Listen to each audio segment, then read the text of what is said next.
Hello दोस्तों, हमारे YouTube channel first sight education पे आप सभी का स्वागत है। सबसे पहले तो भी हमारे साथियों और विद्यार्थियों को भी राम राम। दोस्तों, आज की क्लास में बिल्कुल नया टॉपिक स्टार्ट कर रहे हैं भाई, HSSC फिजिक्स। यानी कि फिजिक्स से रिलेटेड आपके एग्जाम में कैसे कैसे क्वेश्चन पूछे जाते हैं और खासकर देखा जाए तो न्यूमेरिकल कैसे पूछे जाते हैं। जब आपके एग्जाम में न्यूमेरिकल आता है तो उसको सोल्व करना बहुत ही मुश्किल हो जाता है और आप क्या करते हैं, डायरेक्ट टिक कर देते हैं, बिना सोल्व किए डायरेक्ट टिक कर देते हैं और क्वेश्चन गलत हो जाते हैं भाई। तो भाई HSSC के एग्जाम में प्रीवियस ईयर में जितने भी जो क्वेश्चन पूछे गए हैं उन सभी को हम डिस्कस करेंगे भाई, और इसके साथ साथ में कौन कौन से नए क्वेश्चन बन सकते हैं। खासकर जो हमारा ध्यान रहेगा वो न्यूमेरिकल प्रॉब्लम के ऊपर रहेगा, यानी कि हम क्वेश्चन को सोल्व करेंगे भाई। डायरेक्ट क्वेश्चन का आंसर नहीं बताएंगे भाई, बिल्कुल अच्छे से आपको न्यूमेरिकल समझाएंगे। जो भी साइंस के स्टूडेंट हैं वो तो समझ जाएंगे, लेकिन जिन्होंने 11th और 12th में साइंस को नहीं पढ़ा है उनके लिए थोड़ी सी प्रॉब्लम आ सकती है भाई। इसलिए दोस्तों, जो दोस्त हमारे आर्ट्स से हैं या फिर और किसी सब्जेक्ट से हैं, अगर उनको ये चीज़ें समझ नहीं आ रही तो इनके ऊपर ज़्यादा ध्यान मत दीजिए भाई। आपके और जो सब्जेक्ट बचते हैं उनके ऊपर ध्यान दीजिए, क्योंकि ये क्वेश्चन 3 से 4 क्वेश्चन पूछे जाते हैं भाई। लेकिन जो साइंस के स्टूडेंट हैं उनके लिए यहाँ पे थोड़ा सा बेनिफिट है, प्लस पॉइंट है कि उनको ये क्वेश्चन करने में प्रॉब्लम नहीं आएगी भाई। ठीक है भाई, चलो भाई आज की क्लास की शुरुआत करते हैं। आपको न्यूमेरिकल स्क्रीन के ऊपर दिखाई दे रहा है, इसको सोल्व करेंगे। 2 से 3 न्यूमेरिकल आज की क्लास में हम सोल्व करेंगे। जो दोस्त नए आए हैं भाई, चैनल को सब्सक्राइब कर सकते हैं, जिससे नोटिफिकेशन आपको टाइम टू टाइम मिल जाए भाई। ठीक है, और आप चैनल पे जाके हमारा कंटेंट को देख सकते हैं। आप किसी भी एग्जाम की तैयारी कर रहे हो, चाहे ग्राम सचिव हो, पटवारी, कनाल पटवारी, हरियाणा पुलिस या फिर ग्रुप डी, क्लर्क, जो भी एग्जाम है उन सभी में फिजिक्स की 3 से 4 प्रॉब्लम पूछी जाती है भाई। चलो भाई आज की क्लास की शुरुआत करते हैं भाई। देखिए भाई क्या क्वेश्चन दिया हुआ है। The velocity of the particle along the X axis varies according to the expression Vx is equal to 40 minus के 5t square. Calculate the average acceleration in the time interval from t is equal to 0 to the 2 second. यानी कि अगर साफ साफ तौर पे देखा जाए तो आपको क्या दिया गया है, वेलोसिटी दी गई है भाई। वेलोसिटी क्या बोलते हैं भाई, चाल बोलते हैं भाई, स्पीड को चाल बोलते हैं। अब वेलोसिटी भी स्पीड के इक्विवेलेंट होती है, थोड़ा सा डिफरेंस होता है। तो भाई क्वेश्चन में क्या दिया गया है, देखिए भाई ये क्वेश्चन जो पूछा गया है आपके HSSC के क्लर्क के एग्जाम में पूछा गया है, जो कि 22 तारीख को हुआ था भाई। 22 तारीख 2019 को, जो कि सितंबर में आपका एग्जाम हुआ था, उसमें ये क्वेश्चन पूछा गया है भाई। ठीक है भाई, तो भाई ये जो क्वेश्चन है इसका जो आंसर है वो 95% बच्चों का आंसर गलत था भाई। जब आंसर किया आई तो पता चला कि भाई इसका आंसर और कुछ है। देखिए भाई अब गलत कैसे किया हमारे दोस्तों ने। देखिए भाई वेलोसिटी दी हुई है भाई, एक्स एक्सिस के लोग क्या दी गई है, वेलोसिटी दी गई है, क्या है 40 माइनस के 5t स्क्वायर, 5t स्क्वायर। लेकिन दोस्तों एक बात बता देते हैं, डिस्टेंस क्या होती है भाई, स्पीड इनटू टाइम। स्पीड क्या होती है, स्पीड क्या होती है, डिस्टेंस अपॉन में टाइम भाई, यानी कि दूरी चाल गुणा में समय, यानी कि याद होगा भाई। लेकिन अगर फिजिक्स में देखा जाए तो जो वेलोसिटी होती है, फिजिक्स में जो वेलोसिटी होती है वो होती है डिस्प्लेसमेंट भाई। डिस्प्लेसमेंट अपॉन में क्या होता है, टाइम होता है भाई। सबसे पहले डिस्प्लेसमेंट होती है, 2 पॉइंट के बीच में छोटी से छोटी दूरी को डिस्प्लेसमेंट बोलते हैं। इक्विवेलेंट है डिस्टेंस, यानी कि दूरी के है भाई। इसके बाद अगर यहाँ पे स्पीड लिखेंगे तो स्पीड होता है, स्पीड क्या होती है, डिस्टेंस अपॉन में टाइम। वेलोसिटी लिखेंगे तो डिस्प्लेसमेंट अपॉन में टाइम। इसके बाद डिस्प्लेसमेंट का रेट ऑफ चेंज क्या कहलाता है, वेलोसिटी कहलाता है। इसी प्रकार वेलोसिटी का रेट ऑफ चेंज क्या कहलाता है, एक्सेलरेशन कहलाता है। क्या कहलाता है, एक्सेलरेशन कहलाता है, dv/dt भाई। यानी कि वेलोसिटी का टाइम के साथ चेंज होना क्या कहलाता है, एक्सेलरेशन। क्वेश्चन में क्या पूछा गया है, क्वेश्चन में भी एक्सेलरेशन पूछा गया है, तो निकाल दीजिए भाई एक्सेलरेशन क्या होगा। तो ax कितना हो जाएगा भाई, इसको हम क्या करेंगे, इसका डेरिवेटिव करेंगे भाई, d/dt इंटू में 40 माइनस के 5t स्क्वायर भाई। अब डेरिवेटिव क्या होता है, किसी भी कांस्टेंट का डेरिवेटिव क्या होता है, 0 होता है, और फिर माइनस के 5 कांस्टेंट बाहर होगा, d/dt इंटू में क्या हो जाएगा, t स्क्वायर आ जाएगा भाई। अब t स्क्वायर का डेरिवेटिव हमें करना है, लेकिन डेरिवेटिव का एक फॉर्मूला बता देते हैं दोस्तों। आपके इसी एग्जाम में डेरिवेटिव से रिलेटेड भी क्वेश्चन आते हैं भाई। तो d/dx जो होता है x की पावर n का, कभी भी आपके एग्जाम में आ जाए तो क्या करना है, इस पावर को आपको आगे लेके आना है और फिर एक पावर माइनस कर देनी है। ये इसका डेरिवेटिव होता है। जैसे कोई पूछे कि एक्स स्क्वायर का डेरिवेटिव क्या होगा, इसको आगे लेके आएंगे, कितना हो जाएगा, 2x हो जाएगा। x की पावर 3 का डेरिवेटिव कितना हो जाएगा, 3x स्क्वायर हो जाएगा। तो इस प्रकार हम डेरिवेटिव निकाल सकते हैं। अब यहां पे देखा जाए तो भाई क्या होगा, टी स्क्वायर का क्या आ जाएगा 2t हो जाएगा, यानी कि हम इसको लिखते हैं माइनस के 10t लिख सकते हैं भाई। तो एक्सेलरेशन कितना आ गया भाई हमारा, acceleration is equal to minus के 10t भाई। लेकिन क्वेश्चन में पूछा गया है कि एवरेज एक्सेलरेशन बताइए। एवरेज क्या होता है भाई, सब वैल्यू को जोड़ दो, जितनी वैल्यू है उससे भाग कर दो, वही तो एवरेज होता है भाई। एवरेज निकालना आता है। क्या पूछा गया भाई, t इज इक्वल टू 0 के ऊपर। तो बताइए भाई acceleration t is equal to 0 के ऊपर कितना होगा भाई, t की वैल्यू 0 करेंगे 0 हो जाएगा। अब acceleration t is equal to 2 के ऊपर कितना होगा, तो इसमें 2 पुट करेंगे तो 10 दूनी कितना हो जाएगा 20 हो जाएगा। यानी कि जब टाइम 0 था तो एक्सेलरेशन 0 है, और टाइम जब 2 सेकंड है तो कितना हो जाएगा, एक्सेलरेशन कितना हो जाएगा -20 हो जाएगा भाई। अब आपको निकालना है एवरेज एक्सेलरेशन। क्या निकालना है भाई, एवरेज एक्सेलरेशन भाई। तो एवरेज एक्सेलरेशन में कितने हैं भाई, 0 और माइनस के 20 भाई। एक हो गया 0, फिर कितना हो जाएगा -20। कितनी वैल्यू है भाई, 2 वैल्यू है, तो 2 वैल्यू है तो क्या करेंगे 2 से भाग कर देंगे। 2 से इसको कट करेंगे तो कितना आ जाएगा माइनस के 10 मीटर पर सेकंड स्क्वायर भाई, -10 मीटर पर सेकंड स्क्वायर। लेकिन दोस्तों याद कीजिए, बहुत ज्यादा दोस्तों ने इसका आंसर क्या लगाया था, देखिए डायरेक्ट उन्होंने पुट किया यहाँ पे 2 सेकंड कितना आ गया भाई -20 आ गया, और उन्होंने लगा दिया माइनस के 20 आंसर है। लेकिन ये नहीं था, आपने क्वेश्चन अच्छे से नहीं पढ़ा। क्वेश्चन क्या था, क्वेश्चन एवरेज पूछा गया था भाई, और एवरेज में क्या हो जाएगा 2 से डिवाइड भी करना पड़ेगा, जिससे कितना आ जाएगा 10 आ जाएगा। इसलिए राइट आंसर क्या था भाई, ए ऑप्शन आपका क्या हो जाएगा राइट आंसर, माइनस के 10 मीटर पर सेकंड स्क्वायर भाई। एक बार फिर से बता देते हैं कि देखिए वेलोसिटी दी गई है भाई, वेलोसिटी का रेट ऑफ चेंज क्या कहलाता है, एक्सेलरेशन कहलाता है। तो एक्सेलरेशन हमने यहां से निकाल लिया भाई, डेरिवेटिव करके -10t आ गया भाई। इसके बाद t इज इक्वल टू 0 के ऊपर कितना 0 हो जाएगा, t इज इक्वल टू 2 के ऊपर जब 2 पुट करेंगे -20 हो जाएगा। एवरेज निकालना है, कितनी वैल्यू है भाई 2 है, तो दोनों को ऐड कर दो भाई और 2 से भाग कर दो भाई। तो दोनों को ऐड किया और 2 से भाग किया तो माइनस के 10 मीटर पर सेकंड स्क्वायर आ गया भाई।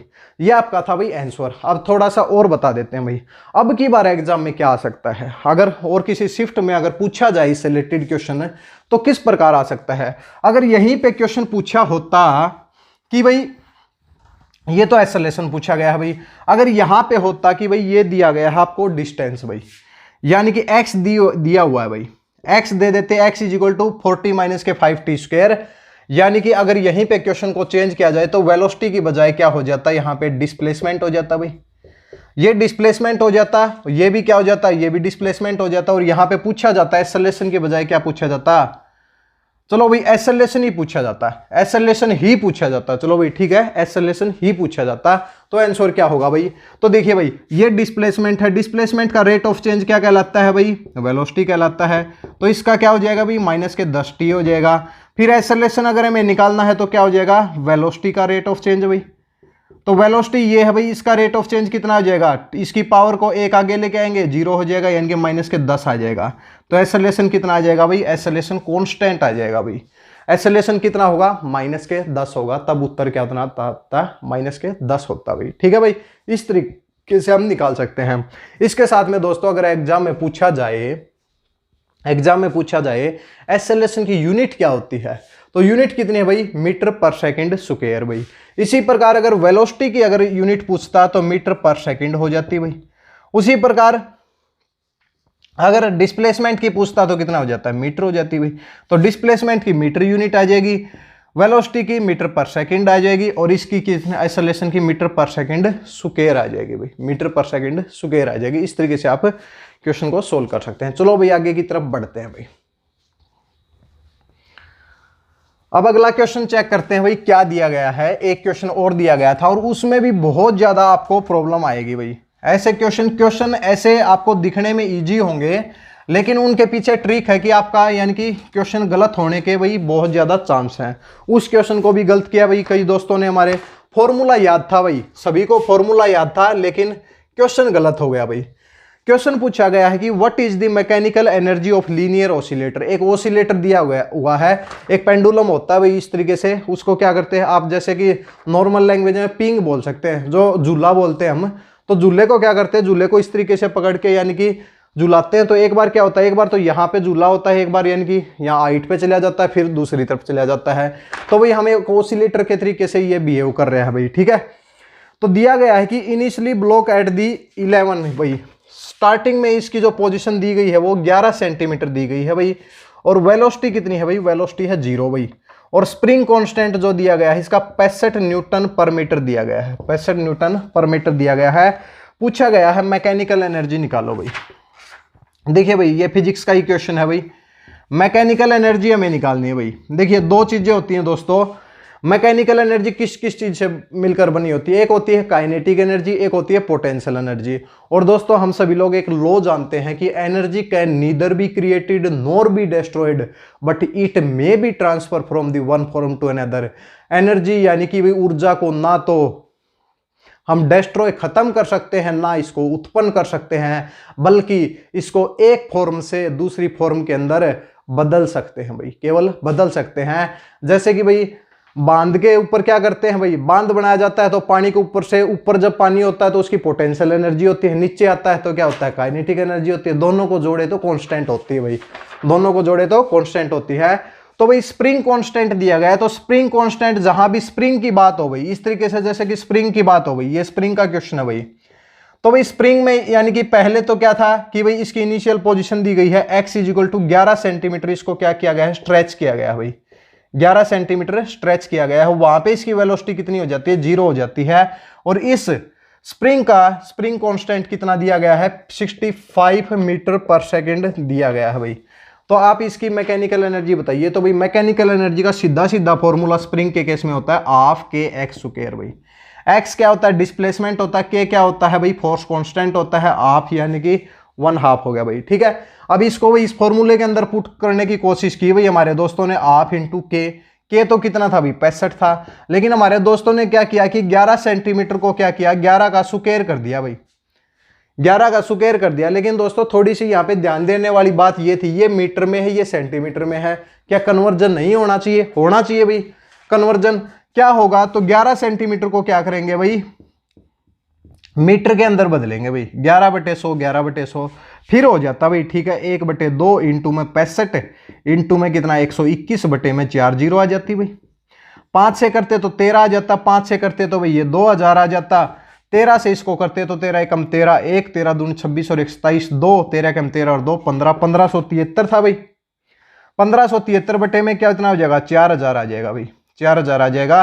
अब इसको जब सोल्व करते हैं तो ये आ जाता है 4 3 कितना आ जाता है 12, फिर 3 बचता है भाई 7, 4 9 में 36, फिर 1 3 बचता है तो 4 3 कितना आ जाएगा 12, 4 दूनी 8, 4 5 20, यानी कि इतना आ जाता है। नीचे क्या होता भाई, नीचे 3 0 1 2 3, 3 के बाद पॉइंट लगाते यानी कि .39 आता भाई, .39 अगर अप्रोक्सीमेट किया जाए तो .39 आएगा। और ऑप्शन क्या दिए गए थे, ऑप्शन दिए गए थे भाई 0.60 भाई, सेकंड है भाई 0.11 भाई जूल जूल, तीसरा है भाई 0.39 और फोर्थ कितना था भाई 0.79 भाई, 0.79 जूल भाई। लेकिन दोस्तों एक बात देखिए कि मैकेनिकल एनर्जी पूछा है तो भाई जूल तो आएगी भी आखिर में।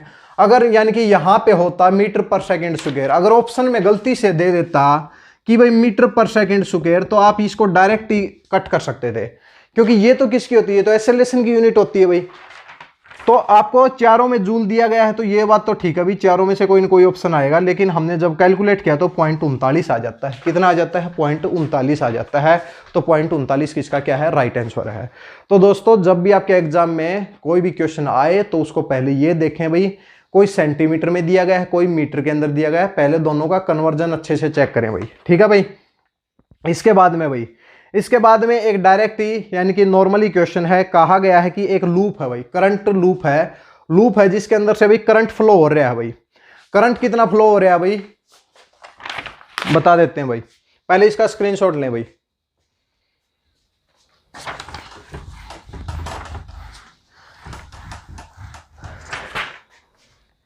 एक लूप है भाई, इस तरीके से लूप है भाई।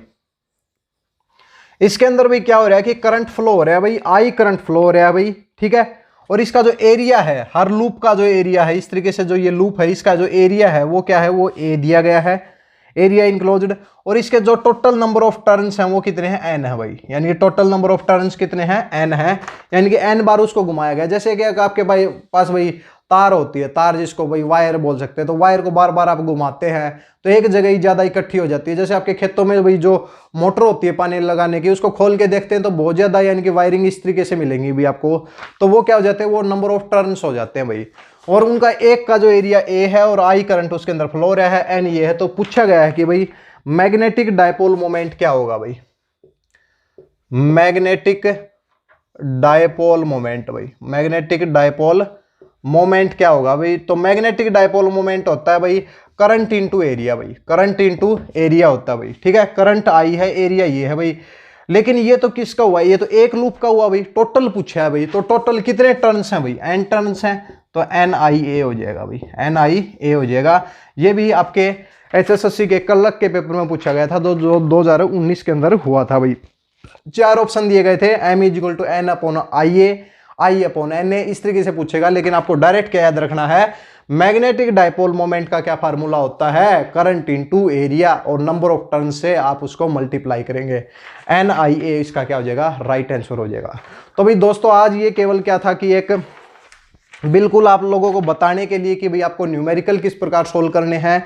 और दोस्तों एक बात है कि जो भी आप फिजिक्स के न्यूमेरिकल जब आप एग्जाम दे के आते हैं और फिर क्या होता है कि आप किसी के ऊपर देखते हैं आंसर की देखते हैं, तो वो लगभग गलत बताई जाती है, क्योंकि उस टाइम पे क्या है कि फिजिक्स के न्यूमेरिकल को निकालना इतना आसान बात नहीं होती है, एग्जामिनर भी इसी तरीके से सेट करता है। इसलिए जो दोस्त बोलते हैं कि हमारे 90 में से 70 नंबर बन रहे हैं या 75 बन रहे हैं, और जब रिजल्ट आता है तो नंबर कहीं पे 55 या 60 के करीब होते हैं, तो उसका रीजन यही होता है कि कुछ क्वेश्चन आपके गलत हैं लेकिन आपको उनका पता नहीं। आपको लग रहा है कि हमें 4 फिजिक्स के क्वेश्चन आए हैं, हमारे सब ठीक हैं भाई, हमारे सब ठीक, आप लगा के चल लेते हैं, जब फाइनल आंसर की आती है तो उसका कुछ अलग ही मिलता है। जैसे कि पहला क्वेश्चन एक्सेलरेशन का था, सब दोस्तों ने -20 था, कोचिंग सेंटरों के द्वारा भी -20 बताया जा रहा था, लेकिन फाइनल आई तब कितना था, -10 था, क्योंकि एवरेज निकालना भूल गए थे भी लोग, ठीक है। तो ये सब चीजें आपको याद रखनी है। तो दोस्तों इसी तरीके से हम न्यूमेरिकल को हर रोज न्यूमेरिकल को लेके आएंगे। अब हमारा पंचायती राज में केवल 30 धाराएं बची हैं भाई, जिनको हम कवर कर लेंगे। उसके बाद हम जो भी हमने कहा था कि पंचायती राज, लैंड रिकॉर्ड, पटवारी, इसके साथ में जो भी सिलेबस आपके साथ शेयर किया था कि ये सब हम कराएंगे, वो कंप्लीट हो जाएगा भाई, ठीक है। जैसे जैसे एग्जाम आएगा आपको एक मैराथन भी प्रोवाइड कर दी जाएगी सभी की भाई, ठीक है। तो वो हो जाएगी। अब नए टॉपिक की तरफ बढ़ रहे हैं, जिसमें हरियाणा जीके प्लस के यानी कि फिजिक्स के न्यूमेरिकल को हम डिस्कस करेंगे। जो दोस्त नए आए हैं चैनल को सब्सक्राइब कर लें भाई, क्योंकि किसी भी एग्जाम की आप तैयारी करो, 3 से 4 नंबर अगर आपके यहां बन जाते हैं तो सोच लीजिए कि आप मेरिट के कितने पास है भाई, ठीक है भाई। चलो भाई अगली क्लास में मिलते हैं कुछ और इंटरेस्टिंग न्यूमेरिकल के साथ, तब तक के लिए धन्यवाद।